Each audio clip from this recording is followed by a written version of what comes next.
United nation security council में भारत को स्थायी सदस्यता के पक्ष में है अमेरिका। भारत को स्थायी सदस्य बनाने के लिए जो बाइडेन का समर्थन, यूएन चार्टर की रक्षा होनी चाहिए और वीटो से बचना चाहिए।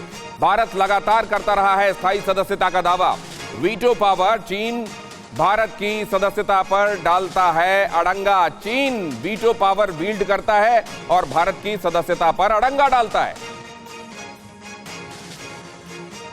जरा ये भी देख लीजिए कि यूनाइटेड नेशन सिक्योरिटी काउंसिल में अभी का जो स्ट्रक्चर है वो क्या है। आप जानते हैं यूनाइटेड नेशन सिक्योरिटी काउंसिल, ये जो यूनाइटेड नेशंस के 6 अहम अंग हैं उनमें से एक यूनाइटेड नेशन सिक्योरिटी काउंसिल भी है। और यूनाइटेड नेशन सिक्योरिटी काउंसिल, जैसा कि अभी प्रोफेसर कपिल कुमार कह रहे थे कि ये वो महत्वपूर्ण देश थे जिनको परमानेंट मेंबर बनाकर ये सोचा गया था कि इससे विश्व में स्थायी शांति होगी।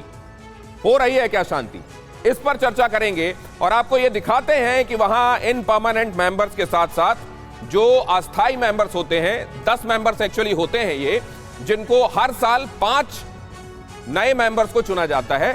2 साल के लिए इन 10 अस्थायी मेंबर्स को सदस्य बनाया जाता है और इस बार पहली बार इसमें अल्बानिया भी जुड़ रहा है। जरा देखिए क्या है स्ट्रक्चर और इसके बाद इस चर्चा को आगे बढ़ाते हैं। महत्वपूर्ण पॉइंट है वो 154 चीनी वैज्ञानिक क्या कर रहे थे, उस पर आएंगे हम, लेकिन उससे पहले जरा देख लीजिए यूनाइटेड नेशन सिक्योरिटी काउंसिल के 5 परमानेंट सदस्य ये रहे आपके सामने। अमेरिका रहा, रूस, फ्रांस, चीन और ब्रिटेन, ये हो गए P5 परमानेंट 5।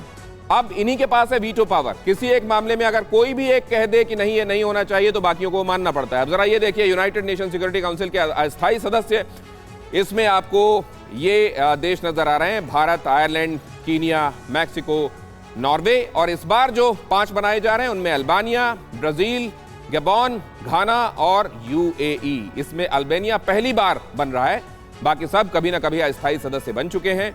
भारत मेरे ख्याल से ये 8वीं बार है और ये यहाँ पर यूनाइटेड नेशन सिक्योरिटी काउंसिल में अब ये पूछा जा रहा है कि भारत क्या परमानेंट मेंबर अब बनेगा, क्या बजेगा भारत का डंका। भारत के साथ और भारत के खिलाफ अगर सदस्यों को आप देखें P5 के हिसाब से तो कौन कौन दिखाई देता है।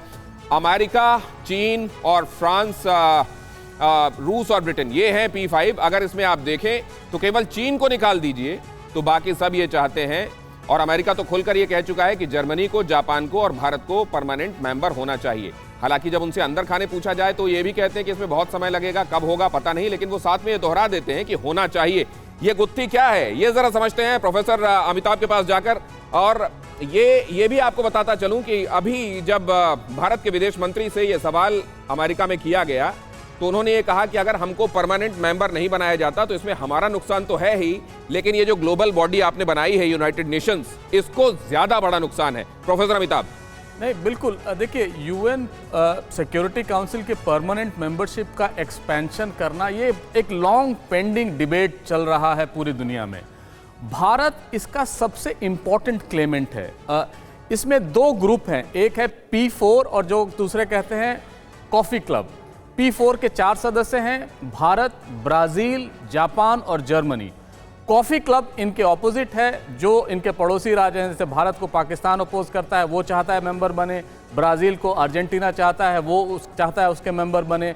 जर्मनी को अपोज करता है इटली चाहता है उसका मेंबर बने। और जापान तो ऑब्वियसली चीन उसको अपोज करता है। तो अभी जो इन सब के बीच एक बड़ी अच्छी खबर ये आई है कि बाइडेन साहब तैयार हैं और उन्होंने यूएन के मंच पे बोला है, तो जाहिर है इसको सीरियसली लिया जाना चाहिए।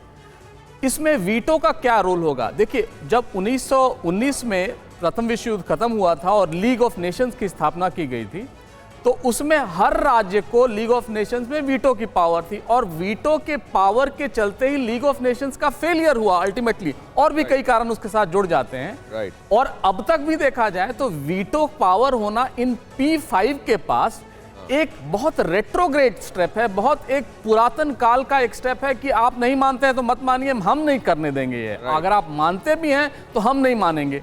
तो ये वीटो पावर को सबसे पहले टोन डाउन करना होगा। कुछ सब्सटैंटिव इश्यूज पे वीटो हो, कुछ प्रोसीजरल। मतलब आप ये कह रहे हैं कि ये इसको वीटो से हटाकर मेजॉरिटी की तरफ ले जाना पड़ेगा कि मेजॉरिटी क्या सोच रही है, और यूएन जनरल असेंबली को एम्पावर करना होगा कि इस वीटो को निरस्त किया जाए। 2/3, 3/4 मेजॉरिटी से उस वीटो को निरस्त किए जाने का प्रोविजन होना चाहिए। नहीं तो ये 1945 के रियलिटीज पे अभी तक आधारित है। ये कमाल की जानकारी दी आपने, और खासतौर से जो कॉफी नेशंस बताए, कॉफी मेंबर्स बताए हैं आपने, ये कॉफी मेंबर्स हैं कि साइनाइड मेंबर्स हैं ये तो वो जाने, लेकिन कॉफी मेंबर्स इनको नाम दिया जाता है, ये दिलचस्प है। ये अहम खबर देखिए, यूरोपीय कमीशन के अध्यक्ष उर्सुला वॉन डर लेयन का पुतिन पर हमला। ये अहम खबर देखिए, कम ट्रेंड लोगों का आर्मी में इस्तेमाल पुतिन की कमजोरी।